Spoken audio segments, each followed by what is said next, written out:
Hierbij I open this academic ceremony in which Christoph Kuppe will defend the academic thesis, Unlocking the Complexities of Human Kidney and Heart Disease, an integrative single-cell and spatial analysis. May I invite you to present a summary of your study and the conclusions of your thesis. Thank you, dear Pro-Rector, dear members of the Corona, dear family and participants, ladies and gentlemen. I would like to present to you my PhD defense today with the title Unlocking the Complexity of Human Kidney and Heart Disease in Integrative Single-Cell and Spatial Analysis. I work in a hospital as a physician, and we treat patients which suffer from organ dysfunction, which actually, if you look at it histologically, is characterized by a tissue remodeling, which is usually called fibrosis. Fibrosis can happen in any sort of organ, not only the liver, the kidney, the lungs, and the heart, even the bone marrow.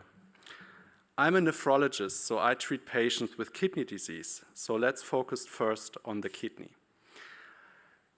Patients with chronic kidney disease actually suffer from fibrosis, and this can be associated with increased cardiovascular mortality. One of those drivers of kidney fibrosis is, for example, diabetic nephropathy. So patients with type 2 or type 1 diabetes, which actually causes fibrosis in the kidney. And this epidemic is actually predicted to reach really a high level of patients in 2040. So above roughly every third patient with diabetes will actually suffer from chronic kidney disease. In general, the chronic kidney disease grade is actually associated with increased mortality. Patients suffering from chronic kidney disease don't actually have a lot of therapeutic options, right? So they are unspecific and they don't target the fibrosis directly. And there are immense costs associated with the treatment of patients of chronic kidney disease or end-stage renal disease with patients on dialysis. Why don't we have better treatment for those patients today? We have to understand better the pathomechanisms. In general, the generation of fibrosis starts with some sort of injury, either to epithelial cells or to endothelial cells or other cell types in the tissue.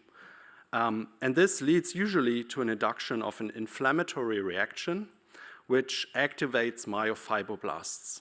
And those cells then actually cause scarring, so really the production of extracellular matrix, which stiffens the tissue, lessens the blood supply, and causes ultimately the organ to fail.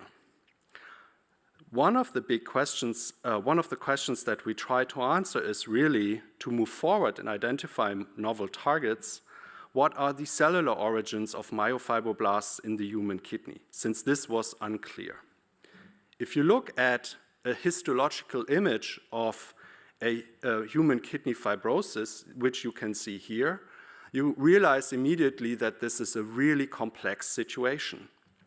We have tissue areas where the tissue reacts with a maladaptive response, and directly adjacent to it, you find tissue areas with an adaptive response. And how this is cellularly and molecularly wired is really unclear. So we wanted to take this complexity apart. One of the technologies to do that arose recently is single-cell RNA sequencing. The general approach would be to use plates, plastic plates, but they have generally a low throughput. But using droplets and that are generated in millions of quantities, we can actually generate single-cell RNA sequencing from thousands of cells. We want to study single cells, so we had to isolate them. And then actually the RNA of a cell, which you can see here in the schematic, which is polyallylated, is captured by these microfluidic beads, which are here in this chip. And then every RNA molecule of a cell is characterized later in the data. What we did is we generated a huge atlas of human chronic kidney disease with over 100,000 human kidney single-cell transcriptomes. This is what you see here. We could generate this data from endothelial cells, from mesenchymal cells, epithelial cells, and the different immune cells. The very nice thing about this data is then that you can unbiasedly look and ask questions whether or where ECM gene expression actually occurs. So for example, you can unbiasedly look in the mesenchymal cells and see all the different collagen molecules that are expressed there and compare it to the other cell types. And what we found is that indeed in the mesenchymal cell cluster, there are some cell types that express collagen really, really high. If you look further into this data, there are a lot of more things, of course, you can ask and learn. Renal fibroblasts are are very heterogeneous. And actually with single-cell RNA sequencing, we were able to uncover this heterogeneity. So we could identify a population of parasites which are endothelial cell wrapping cells that stabilize the endothelial cells. But they are also known or predicted to be able to differentiate into fibroblasts. We found several populations of myofibroblasts and interstitial myofibroblasts. And if we looked at how much extracellular matrix they produce, we could see a clear increase of extracellular matrix in the myofibroblast cell population compared to the parasites. And we then used computational approaches to model a differentiation from parasites and fibroblasts to myofibroblasts. Here you can see the collagen expression, which is the highest in the myofibroblast cells, and a marker gene, Notch3, in parasites. Based on this data, we then inferred lineages, and this computational approach integrates the data and lets us model the differentiation of those different cells to myofibroblasts along these trajectories. What you can see is that for each of these arms of the trajectories, we were able to identify unique genes, for example, periostin, MEC3, which is a long non-coding RNA, and Notch3. And those markers we then actually used in the tissue to validate these trajectories in human kidney tissue. And we found that, for example, periostin, which we predicted to be higher in diseased states, that this was actually also true if we looked at human kidney disease with increased fibrosis. We identified a potential target of myofibroblast in our data, NKD2, which we validated in human kidney tissue using in situ visualization of mRNA. This is what you see here. So each red dot is a transcript for PDGF receptor alpha. The green ones are the PDGF receptor beta, and the white ones are the NKD2 transcripts. And you can see that they nicely localize. We then went on and actually knocked out this gene and overexpressed it in PDGF receptor beta cells we isolated from human kidneys, and found that this molecule actually regulates important components of the extracellular matrix. An overview picture of the other details we found in the study is depicted here. So we basically describe that the parasites differentiate into myofibroblast, crossing different states of myofibroblasts that we identified to myofibroblasts which are NKD2 positive. So in summary, we actually generated a human kidney cell atlas. We found that parasites and fibroblasts are subpopulations that contribute to the myofibroblast pool, that endothelial cells and epithelial cells are not contributing, and that NKD2 is a potential antifibrotic target. Single cells are nice, but we know that in a tissue, cells are not floating around, they are organized in a tissue context. And to capture this, we actually used spatial RNA profiling and of patient tissue from human myocardial infarction. You pretty much similarly get data which looks like single-cell RNA sequencing, but you actually capture the transcriptome across a tissue at distinct locations, and these locations are encoded in the data.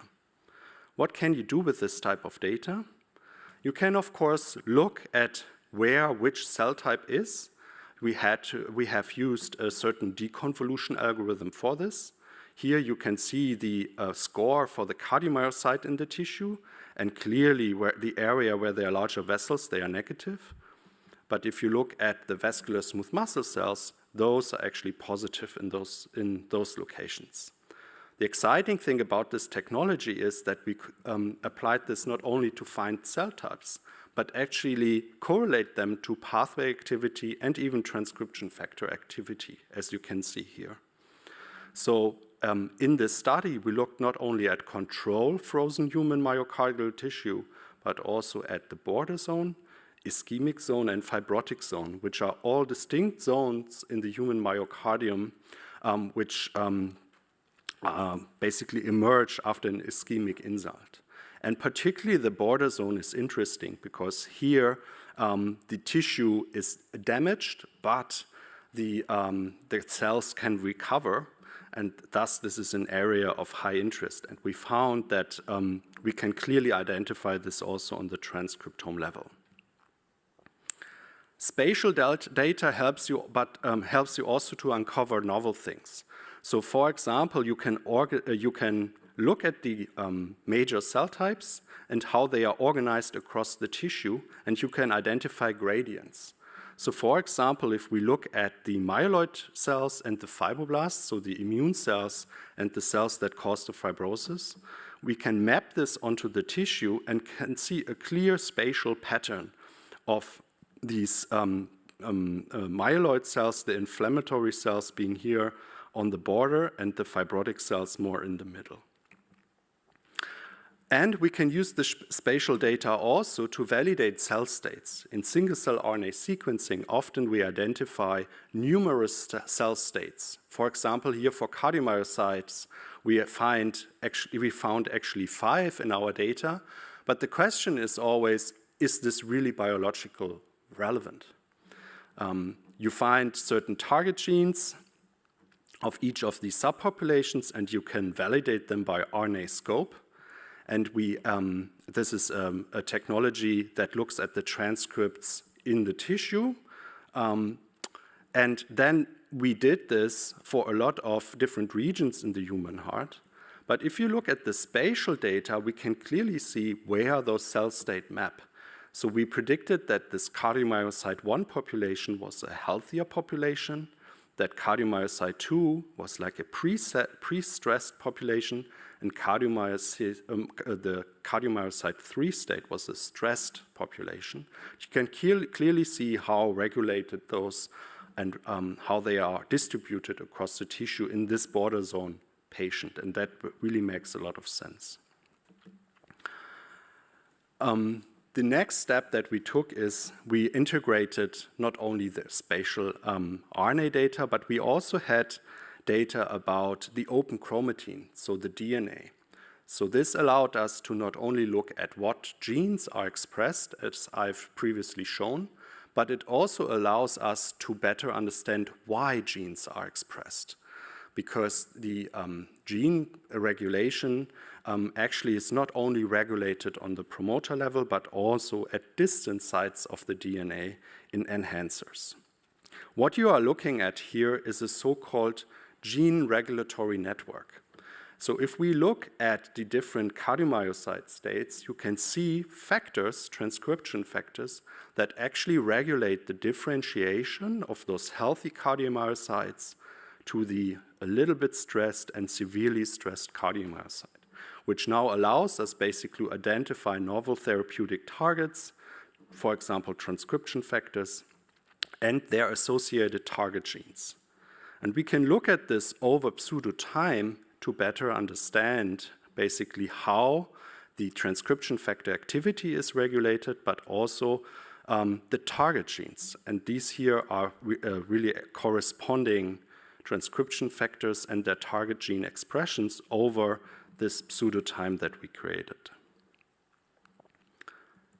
So in summary, also with this study, we generated a comprehensive and integrated map of human myocardial tissue remodeling, where we included single nuclei RNA sequencing and single nuclei ATAC sequencing and spatial transcriptomic data, and integrated this across all of the patients. We decoded temporal and spatial cell dependencies among different areas of the infarction, including the myogenic, the ischemic, and the fibrotic samples, and we defined enhancer-based gene regulatory networks for cardiomyocytes and also fibroblasts, identifying novel potential therapeutic targets. And this data is public and I think a quite valuable research also for future research. With this, I would like to thank you for your attention. Thank you for your presentation. The opposition will be opened by Professor Sluimer, Professor of Cardiovascular Pathophysiology at this university, and Professor Sluimer was chair of the assessment committee. Thank you very much, Prorector. Thank you very much, candidate, for this clear introduction. It's a great pleasure to see all your data. It's a lot, and you've managed to summarize it quite well. I'd like to congratulate you on the content of your thesis. Of course, it's very, very interesting, novel things, many diseases in there, many technologies. And I'd like to also extend my congratulations to your supervisory team in Aachen and Maastricht.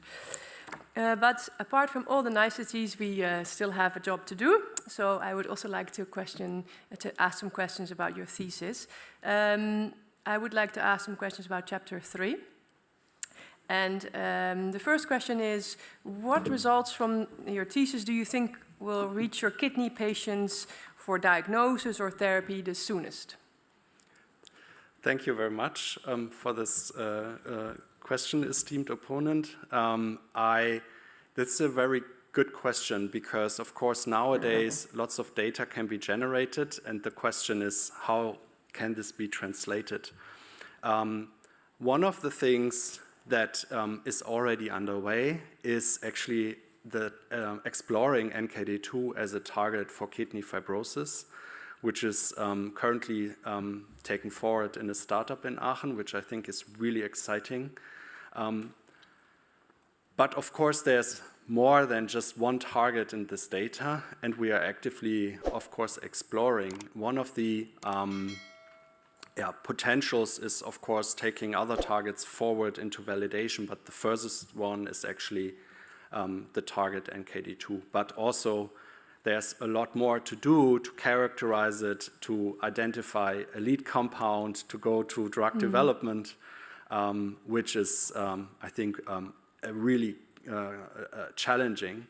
The other thing that I think could or is beneficial is actually identifying novel genes that are associated with fibrosis. So not only collagen 1, right? But we find in our data lots of other interesting target genes that we could use to maybe non-invasively monitor the fibrosis status or the inflammatory status of a kidney patient in the urine by a liquid biopsy, for example.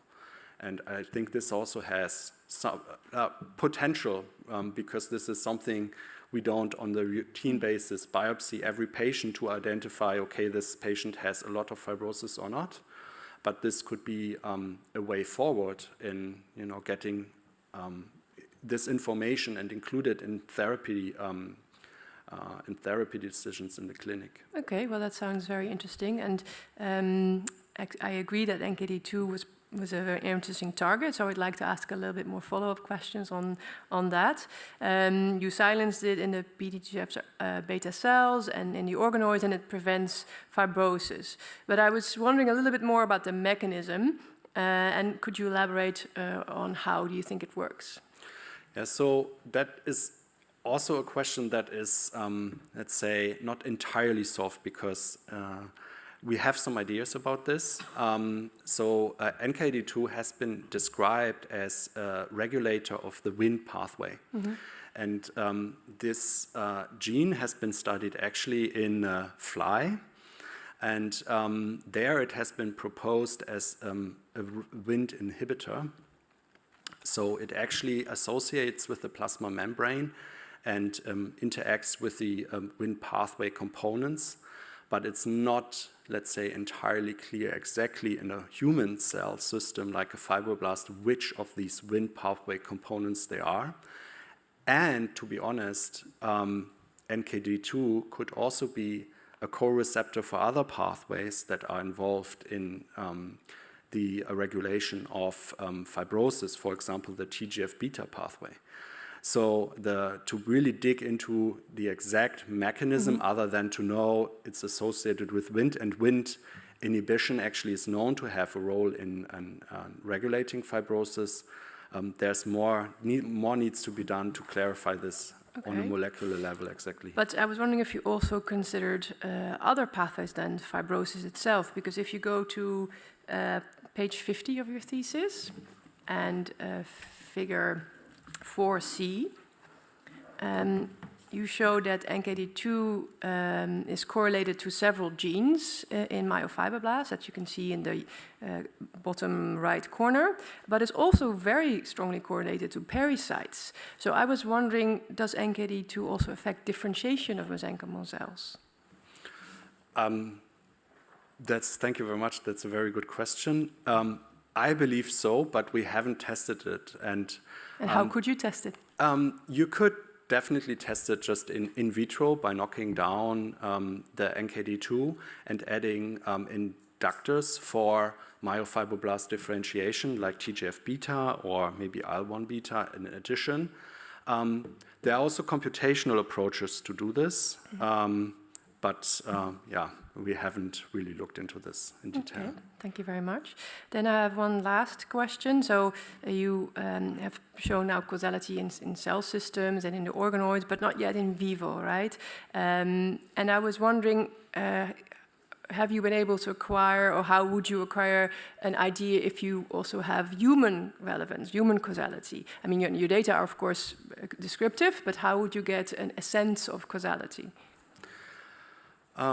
So the first thing what I think would add to the evidence is to look into other organ systems and other organ systems with fibrosis and see if NKD2 can be identified also as to correlate with the differentiation pathways of, for example, fibroblast to myofibroblast.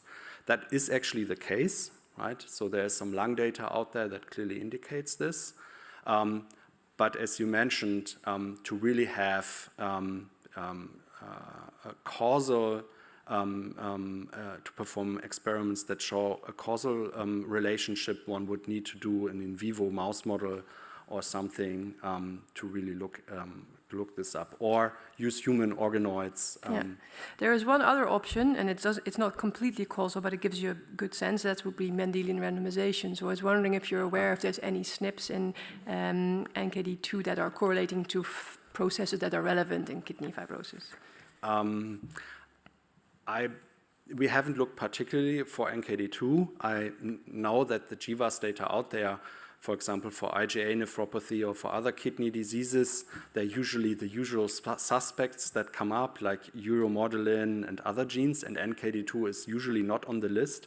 But as you correctly mentioned, it could still be that there might be some patients or in the data, in the GWAS data, that could actually, interestingly, lead to a causal link. You're right. Thank you for your answers, and I'm happy to give back the word to the prorector. Thank you. Thank you.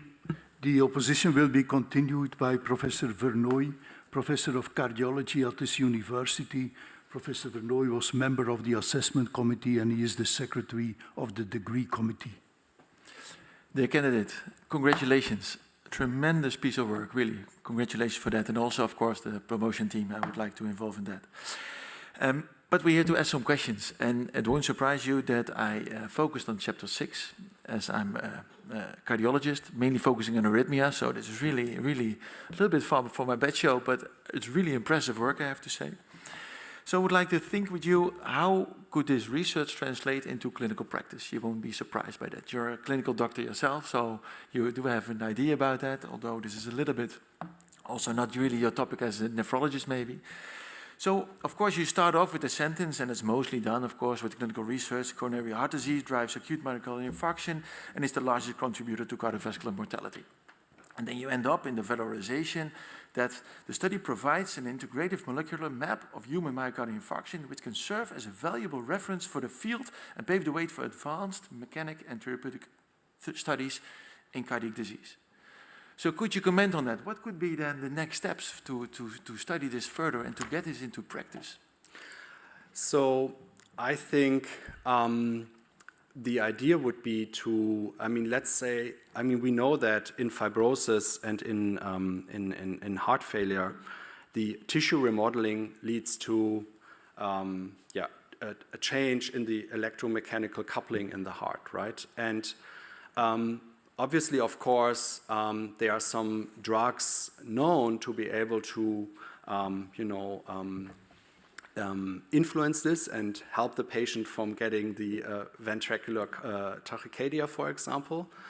But there's not much we can do about the tissue remodeling to prevent this, right? We now have very powerful drugs for heart failure, but the idea would be to identify molecular targets that help to prevent the tissue remodeling in the first place. Okay, but if I may interrupt you, you in the study is mainly focused on early after the infarction. How will this help you then, the late onset? Because I agree that very often fibrosis, infarction leads to remodeling, at first remodeling, dilatation, and then you create heart failure and arrhythmias. But how does this early infarction then help us?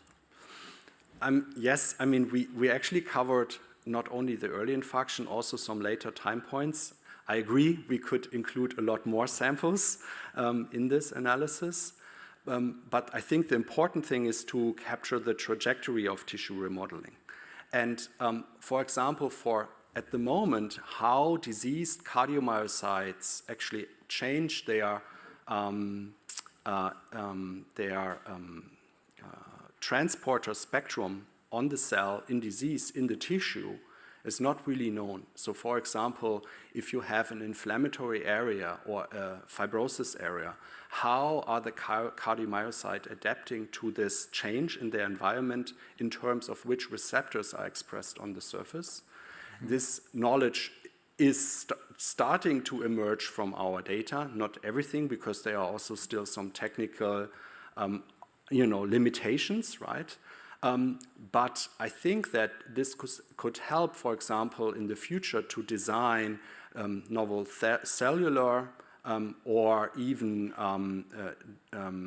gene therapies to help the heart to heal itself by maybe re-expressing some of the important electronic receptors in the niches of the heart where they are actually lost during tissue remodeling.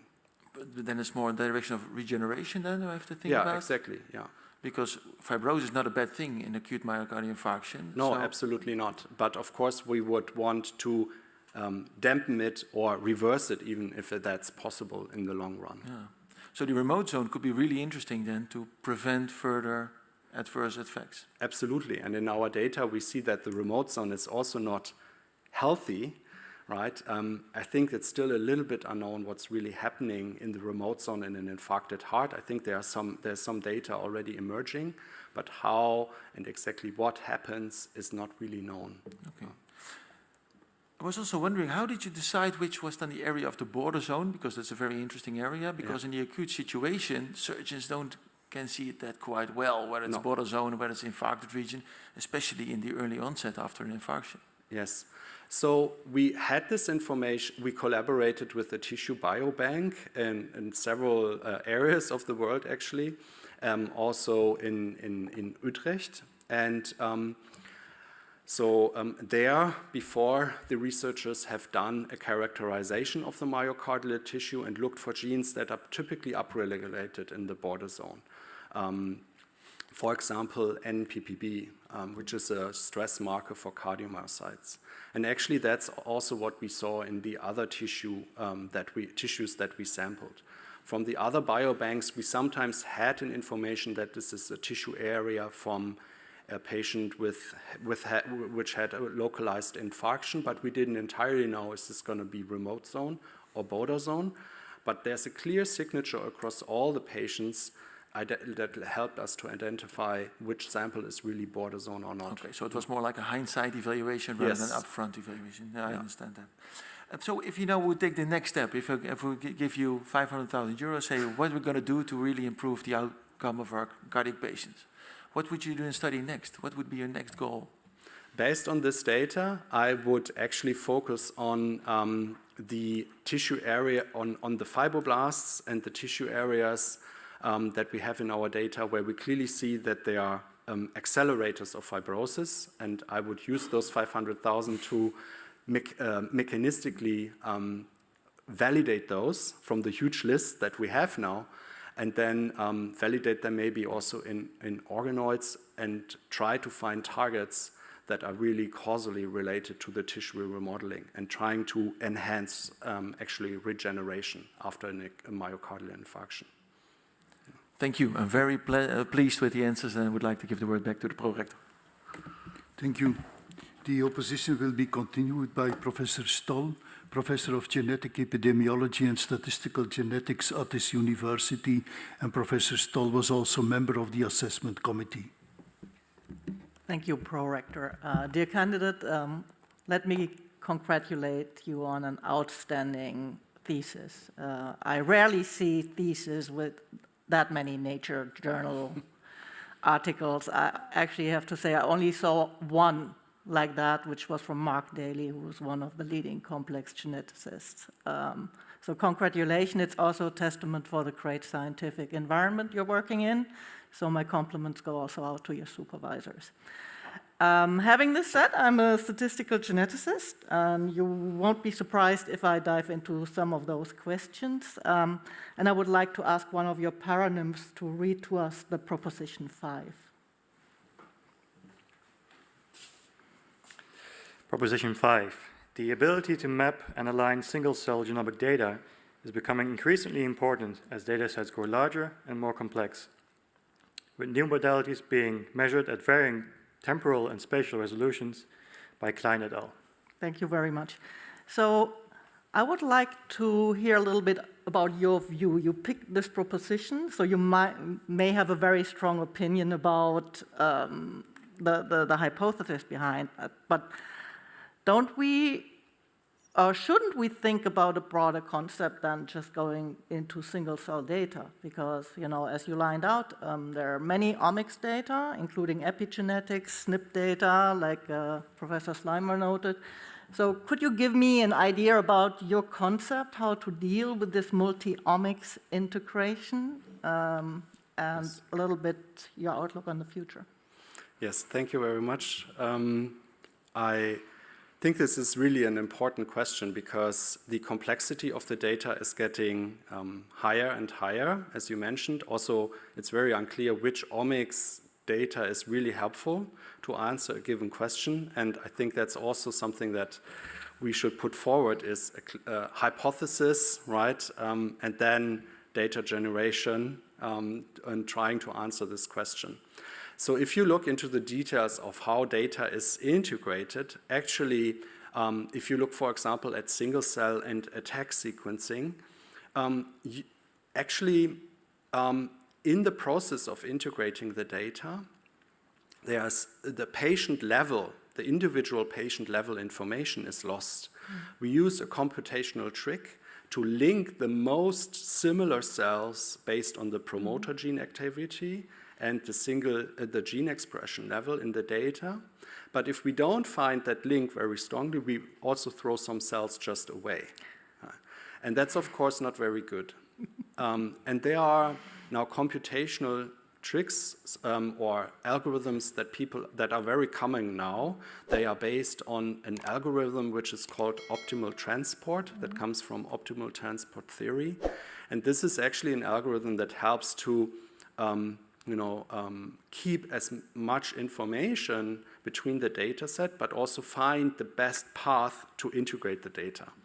I mean, I can't really explain all the mathematical formulas behind this, but this is what we are working on now to exactly address this question. And if you look into publications that are now out trying to integrate spatial RNA sequencing and single nuclei RNA sequencing, this becomes very important because now there are novel technologies where we can target, where we can even see inside a cell the distribution of individual transcripts.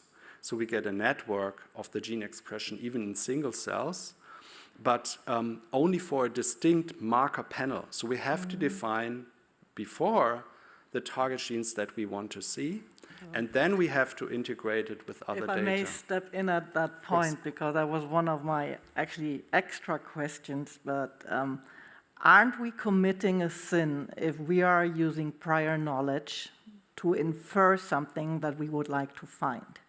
Shouldn't we go away from using published databases and try to invent new algorithms to look at actually novel correlations between your very interesting data? Yes, I think there's certainly an opportunity there to do that. But for example, if we use, I mean, the data that's out there is also very valuable, right? So I think we should still make use of this, definitely. But for example, the example that I gave with the targeted panels that we design it in a way based on reference single-cell data that we can best integrate it. That means we try to pick the genes from a reference data that are highly informative. And then we map those out on the tissue. And then we can actually integrate the data better than by just taking random genes. Because cell states, for given cell states that I've shown, you'd be surprised that how many genes you need to represent like this data manifold, right? Because it's not like you need thousands of genes. Actually, you need, and we in the single-cell RNA sequencing approach, we characterize all of them, like the 30,000s, even more, but we only need 1,000 or below to represent the data. And if we have an algorithm that helps us pick those genes to measure them in the tissue, then we can put the data better on top of each other and integrate it. So one final question before I leave you off the hook. Relates to your proposition 6, and for the sake of time, I'm going to just read it. So, horizontal data integration. You know, you were just going into that detail. But again, being the advocatus diabolus here, we're not dealing with horizontal data integration. We're dealing with vertical data integration from genetic data, open chromatin, other epigenetic marks down to the transcriptome. And those data have one inherent problem. They're redundant. So how do you deal with the redundancy of your data on the various levels? Could you explain to me what you mean with redundancy? If you try, so what we're doing, and you know, I'm equally guilty of the same thing. Yes. We're always going on two levels because this is where we can do correlations. We can use prior knowledge to infer something and then deduct a new hypothesis. Yeah. But in reality, the cell is dynamic, and you know, we don't have two levels at the same time. We have 4 or 5. And they're not only linearly correlated, but they're redundant in their information, which is part of the genome. So there is no solution to it, so I don't expect an answer from you, but it's worthwhile a thought. Maybe, so you mean there are some genetic information or some gene modules that's always... And even transcription profiles are correlated. No, absolutely. Dependent on linkage disequilibrium. Yeah, that's true. Okay, but thank you very much for your answers. I'm satisfied. I yield back to the pro-rector. Thank you. The opposition will be continued by Professor Shields, Professor of Neuroscience at the University of Glasgow. Professor Shields was member of the assessment committee, and we highly appreciate your participation to this academic ceremony. Hi, Christoph. I really enjoyed reading your thesis. It was exceptionally good. And the questions I have for you are probably more left field, related to my own area of expertise, and they're contextual. And I don't expect you to have answers for them all, but it'd be nice to discuss them. Yes. But I'd like to start, first of all, just by asking you something more technical. When you started your thesis work, I would like to know, A, what was your initial null hypothesis? And B, when you were doing the complex sequence analysis, why did you choose to use an FDR and not Bonferroni correction? What were the advantages? Okay. So the first question, what was the null hypothesis? I mean, the hypothesis was that we can use single-cell RNA sequencing to uncover the heterogeneity of the mesenchymal cells in the kidney. And to make that work, we had to collaborate, with a nearby hospital that to provide fresh tissue, and then, basically use enzymatic digestion and FAC sorting to take out the debris and the dead cells, and then to load them and to find basically what really correlates with the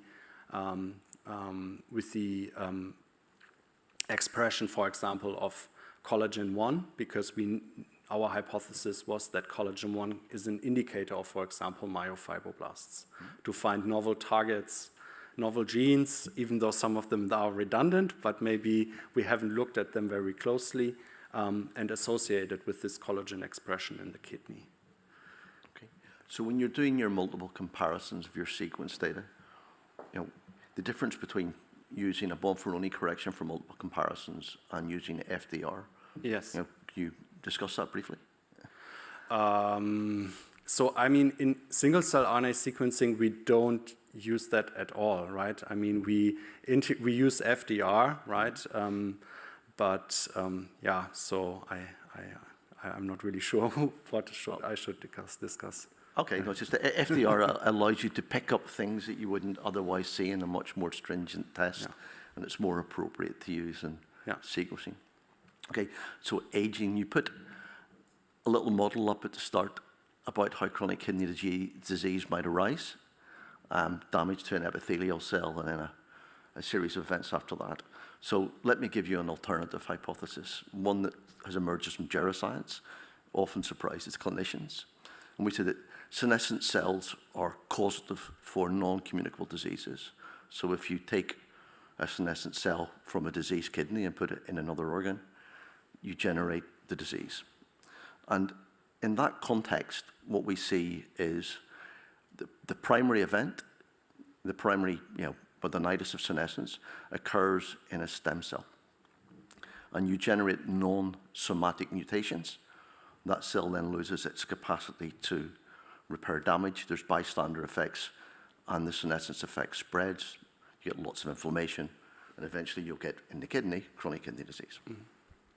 So when you're doing your analysis, how do you account for the impact of biological age? What would you expect to see in a diseased kidney where dysregulated aging underpins the disease? And would you actually, with the method you use, actually see the presence of non-somatic mutations and the transcripts associated with those? Yes, thank you. Very complex question. But that's, I think there are some variables in this that are still unknown, because at the moment, I think there are some markers for senescent cells, but they are not entirely clear, at least not in the human kidney. I mean, you can use beta-galactosidase and other markers. P16. Yes, exactly. But if you look on the transcriptome level, we actually have a problem, because those markers are not captured by these approaches. And I think there's still an open question of how, on a transcriptional level, senescent cells look like. Nevertheless, I totally agree. This is a very important area of study, especially in the when facing aging, because it is known that the kidney function over a lifetime also declines, and definitely some fibrosis is also involved in that, and some tubular degeneration and activation of fibroblasts. But to separate the aging program from a fibrosis program, or if it's even the same, I think that's at the moment not entirely clear. Because with age, you have lots of confounders like hypertension or other things that could affect and lead to mingling of all of those different components.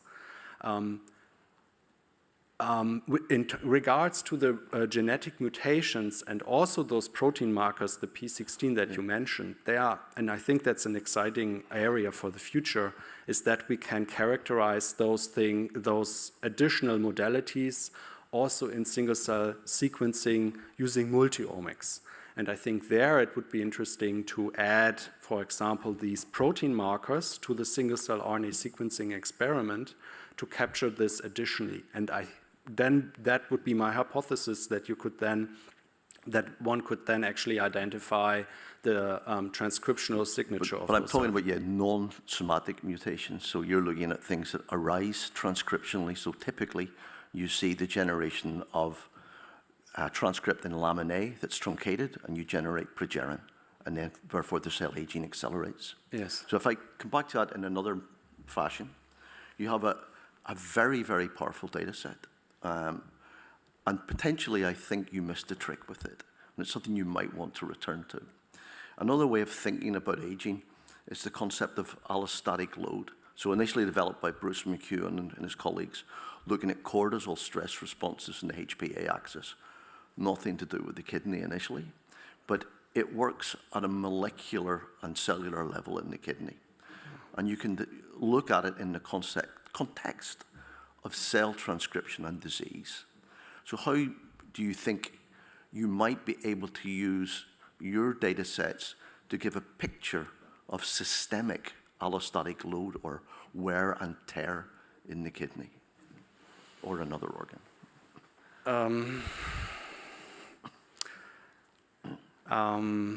I think, one of the things, if you're looking at mutations in general, what we could just extract from the data already would be, for example, mitochondrial mutations, for example. Actually, nowadays, they are captured, mitochondrial reads are actually captured in all sorts of single-cell RNA sequencing experiments, not only in ATAC sequencing, but also in single-cell RNA sequencing. And it's still, they can be used for lineage tracing in human cells. But of course, they are also a marker of this tear and wear that you've mentioned, right? How that relates to other mutations, like somatic mutations or other non-somatic mutations, is at the moment not clear. But this is accessible in the data just like that, and would be maybe interesting. What about changes in transcriptional amplitude between a normative state and a dysregulated or diseased state? Because that seems to be an easy way. It's been done before in the kidney, where you can look at delayed graft function, primary non-function, immediate graft function, and you see, again, a set gene regulatory network and changes of transcriptional amplitude associated with more wear and tear. Yeah. It's something, you have a very, very powerful data set, and that is something you could easily pick out. It might make a nice paper. Thanks for the suggestion. No more questions. Thank you. Thank you. We have to move on with the next opponent, and that's Dr. Klaassen van Groningen, Associate Professor of Clinical Pathology at Erasmus University, Rotterdam. Also for you, thank you for coming over to Maastricht. And Dr. Klaassen was also member of the assessment committee.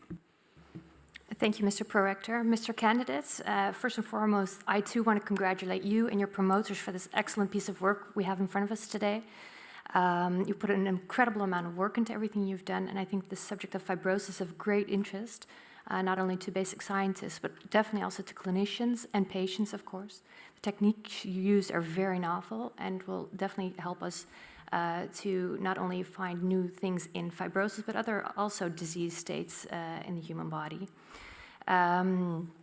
I would like to change thoughts with you, obviously, over chapter 3. The kidney, an organ very close to my heart, but also a topic that I'm very interested in. As you know, I'm a renal pathologist, and way back when I did my PhD, back in 2008, I did my defense too, so that's 15 years ago, I looked into the phenomena of epithelial to mesenchymal transition. This is unpublished work, so you could not have known that I actually did this, but...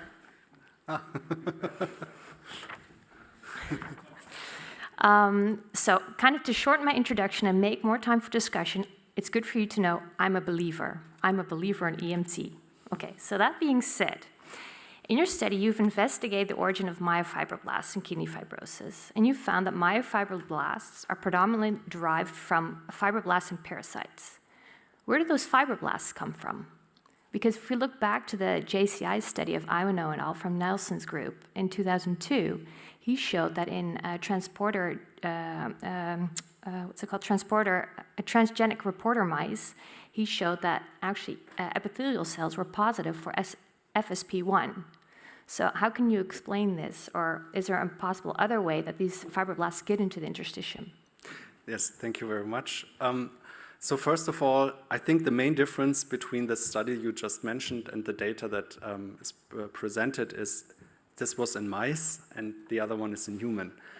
There's a saying that you should never trust mice. That's obviously not true, but mice models and transgenic models can lead to artifacts. That's actually also one of the reasons because this whole topic is so controversial that we change to a human system. Obviously, there are other biases involved then, but at least you are looking at the process in the human situation. As FSP1 positive tubular cells are not captured in that data. That doesn't mean that they cannot occur in the human situation, but they are not as much present. And if we look at the expression of, in our approach, we FAC sorted epithelial cells specifically using CD10, which is also called neprisilene, and this is a marker for proximal tubular cells. And we didn't find in those proximal tubular cells a fraction of cells that express any markers of fibroblasts or of myofibroblasts. There are sometimes you can find expression of some mesenchymal markers like vimentin or alpha SMA, but those are also expressed in all other cell types. So to me, this is not a very strong indicator that those cells differentiate into myofibroblasts. You are right. Where do those fibroblasts come from is a very important question. But if we look into a healthy mouse just after birth, there are already some fibroblasts in there. Every mouse, every organ needs some fibroblasts to give it a structure. And the molecular identity of those fibroblasts in the human kidney was not known before. And in our data, we can clearly see those cells are more PDGF receptor alpha positive than they are PDGF receptor beta positive. They're also a little bit PDGF receptor beta positive, but for example, parasites in the human situation are really the cells that express a lot more the PDGF receptor beta receptor.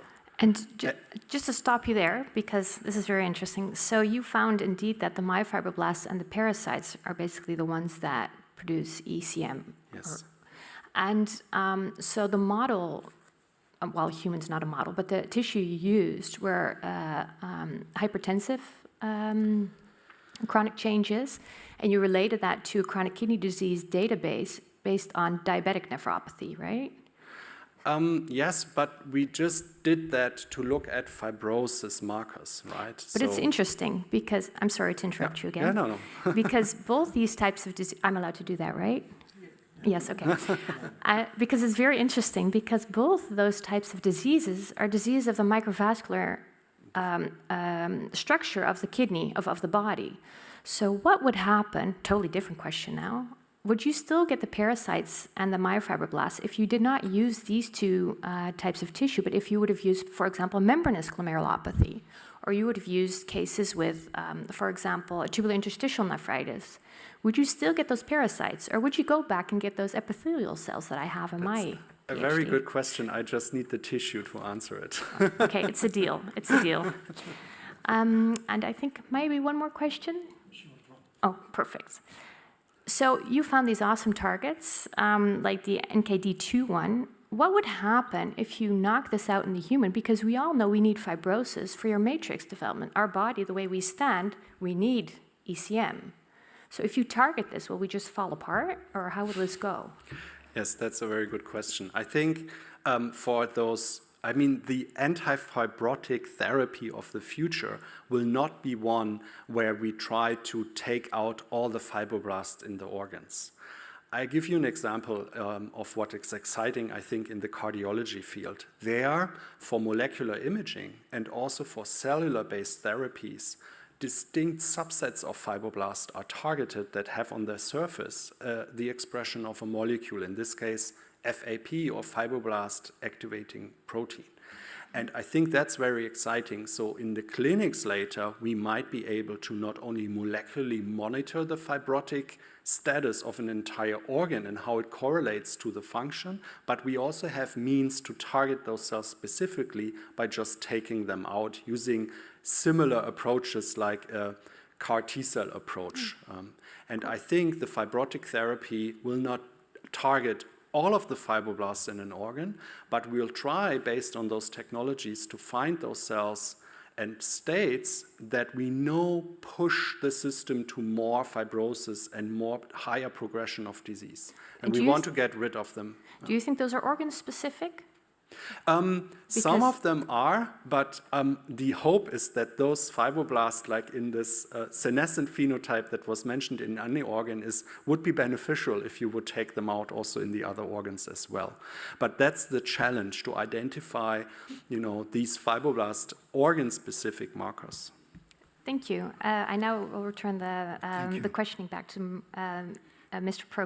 Rector. Thank you. Thank you. The opposition will be continued by Professor Lenoble, Professor Cell and Development Biology at the Karlsruhe Institute of Technology. Thank you for coming over. Thank you, Mr. Pro-Rector. I would also like to congratulate the candidate. Christoph, this is really a great achievement for you, also for your team. But since we're limited in time, I would like to go quickly to the questions. So, as you know, I do developmental biology, and we look at comparative regeneration, where we take infarct, for example, in a zebrafish compared to mouse, compared to human. And it has now been established that there should be at least 15 fibroblast subpopulation, out of which some triggered by Wnt signaling can actually promote regeneration. In your case, you have a fibroblast subpopulation that seems to be bad. It makes fibrosis. And my question would be, is there any difference in the niche where these subpopulations are coming from, or do you, what can you tell me about the origin of these cells, and most particularly, if you would know now the origin or the niche, do you think that would enhance your therapeutic options? Now, given that the Nobel Prize for mRNA therapy has been awarded, do you think these things would be feasible and guided by your spatial transcriptomics data? That would be question number one. That's the hope. Right. I think these novel technologies give us the opportunity to characterize those niches. I can't. We haven't done this. We have done the study for the human heart, not for the kidney yet. So I can't really answer this for the kidney, where all those different subtypes are localized. But I think, yes, that's absolutely the way forward that a lot of people have in mind at the moment. Yeah. So I would also like to go to this figure 4 that was mentioned by my colleague Judith, and also figure 4C, also in the context of EMT, where you actually describe the upregulation of a molecule called SLIT. Now, SLIT is one of these molecules that have also been implicated in neural guidance. And as you may know, your colleague Laukwitz from Munich, using iPS-derived human engineered heart tissue, using radio ablation techniques, he has shown that damages of cardiomyocytes can be repaired by a kind of EMT kind of process, where then other cardiomyocytes fill in the gap. So how do you see the contribution of the neural guidance genes, and did you actually see in your spatial transcriptomics evidence of gradients of expression of such molecules? That's a very great question. So there's a technical limitations at the moment that we are trying to bridge now with technologies that we are just established in my lab, particularly looking at not only these neuronal pathways, but like neuronal cells in general. And I think there was also recent publications in Science about metabolic reprogramming and heart regeneration. So I think that definitely we need to look beyond the transcriptome to make these things possible and also to learn more about those pathways that you mentioned and how to therapeutically target them best and understand why they are active in certain areas of the tissue. And maybe then the last question, as you know, the concept of neuroimmune coupling is like emerging and interaction between nervous system and activation of macrophages. In the developmental setting, macrophages are considered to be very good and relevant for regeneration. So basically experiments have been done where species that do not regenerate, if you give the right cocktail of immune modulators and activate certain macrophages, you can reintroduce regeneration. In your thesis, you advocated they are bad boys. So what makes now the fine balance between becoming a bad boy or being a good guy? Do you think your spatial transcriptomics data give us a little bit of insight what to look for, or do you say zebrafish and mice are such strange models, we should not consider this information to be valid? No, absolutely. I think we can learn a lot from those models, and what you are asking, I think, is the right direction to look at cell-cell communication to understand. You can finalize your answer. Thank you. To understand what are the intrinsic and the extrinsic regulators of those macrophage differentiation pathways in the tissue. And one needs computational approaches to do this, also, to be able to find those molecules, the cell-cell communication molecules that are really involved in this, but I think absolutely that's a future direction. Okay. Christoph Kuppe, the time appointed for defending your thesis has passed. The degree committee will now withdraw to discuss the quality of your thesis and your defense, and I request that you and your company await the results of our deliberations and our return in this room. Please rise.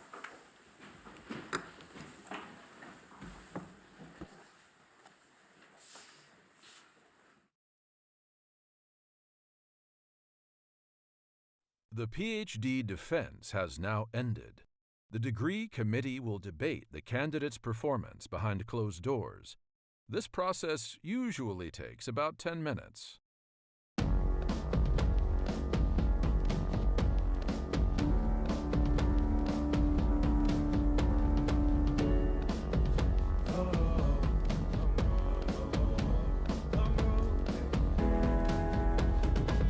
Long road to the south side. 7 miles in my rearview mirror, I know what it felt like. My goal's only getting clearer, east side to the west side. No place like home, if it's questions that you've got, go the extra mile and that.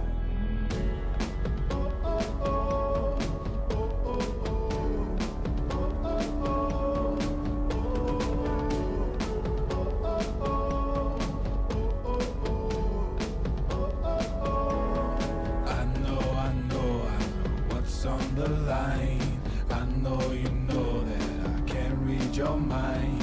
Years can't fly by now, don't waste all your time. Cause I'll go the extra mile. Long road to the south side, 7 miles in my rearview mirror, I know what it felt like. My goal's only getting clearer, east side to the west side. No place like home, if it's questions that you've got, go the extra mile and that. On the dash, got my laces tied. Long road, I don't waste no time. Break rules because fate decides. With the team and we chase the light. I make a move, fall down, shake it off. I hate to lose, bad branch, break it off. No room for negativity, praise and love. Prepare for deep part cause we're taking off. Take the mileage, traveling so far from home. Gathering knowledge, other connections. I put the time in to get everything I ever hoped for. It's a challenge and we all in. It's a better future that we go for. And even though these nights seem long, I know that I am never on my own. Know you won the battle once you've grown.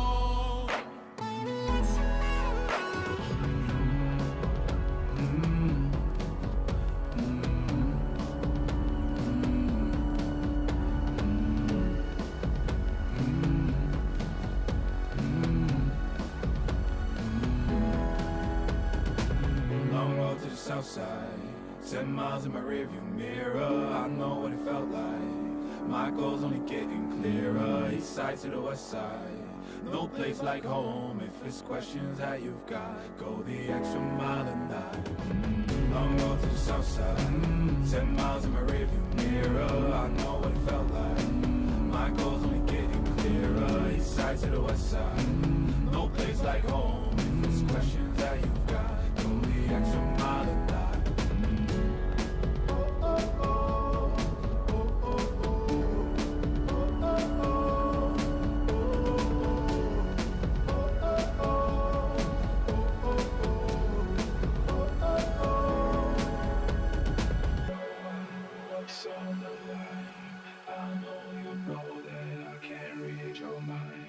Years can't fly by now, don't waste all your time. 'Cause I'll go the extra mile.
Christoph Kuppe, the degree committee here present has assessed the quality of your thesis and your defense. In view of its positive verdict and taken into account your previous qualifications, the degree committee has decided to grant you the degree of doctor. Professor Skurges is appointed to confer upon you this academic distinction in accordance with the Dutch university custom. I invite you, supervisor, to now take the floor. Please all rise. So before starting, Christoph, I need to ask you a question. Do you promise to work in accordance with the principles of scientific integrity at all times? To be careful and honest, transparent, independent, and responsible? Yes, I do. By the authority vested in us by law and in conformity with the decision of the committee here present, I hereby confer upon you, Christoph Kuppe, cum laude, the degree of doctor and grant you all rights attached by custom and law. As evidence of this, I now present you with the degree certificate signed by the rector, the secretary, and all the other members of the committee and affixed with the official seal of our university.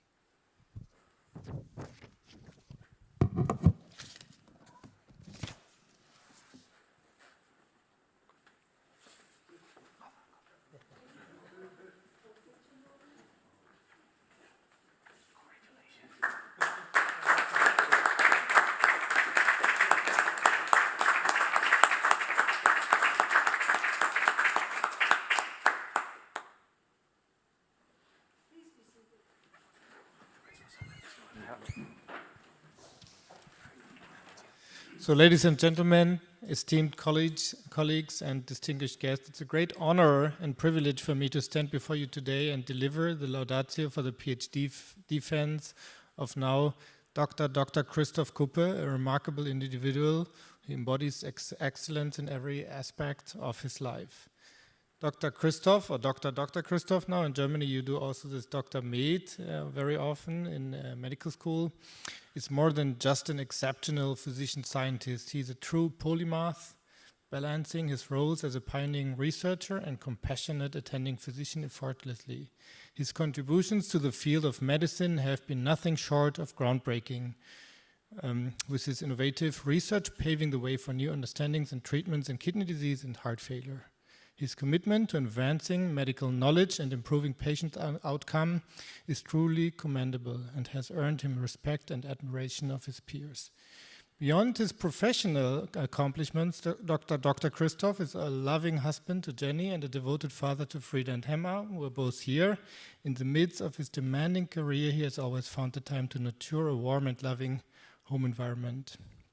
His ability to balance the demands of his profession with his responsibilities as a father and husband is a testament for his character and the depth of his compassion.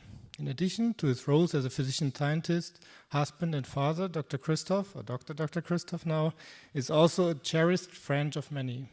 His kindness, generosity, and willingness to support others have endeared him to colleagues and friends alike. His collaborative spirit and ability to bring people together have not only enriched the scientific community in our lab in Aachen and also in Maastricht in the scientific community, but also created lasting friendships and partnerships that have had a profound impact on the lives of those around him. Recently, Christoph embarked on a new and exciting chapter in his career by establishing his own research laboratory. This endeavor is a testament to his vision, leadership, and determination. His laboratory promises to be a hub of innovation and discovery. Your future generations of researchers will be inspired and nurtured under his guidance to study kidney and cardiovascular disease with high resolution and unprecedented spatial resolution. We eagerly anticipate the groundbreaking contributions that will undoubtedly emerge from this new venture of Christoph. In conclusion, Christoph's journey is a testament to the power of passion, perseverance, and deep sense of purpose. His achievements as a physician-scientist, his dedication to his family, his role as a mentor and friend, and recent foray into establishing his own research laboratory are all evidence to his exceptional abilities and the positive impact he continues to have on the world around him. It is with great pride and admiration that I offer my heartfelt congratulations to you, Christoph, and soon to be Professor Kuppe, on his well-deserved success, and I have no doubt that his future endeavors will continue to inspire and uplift us all. Thank you very much.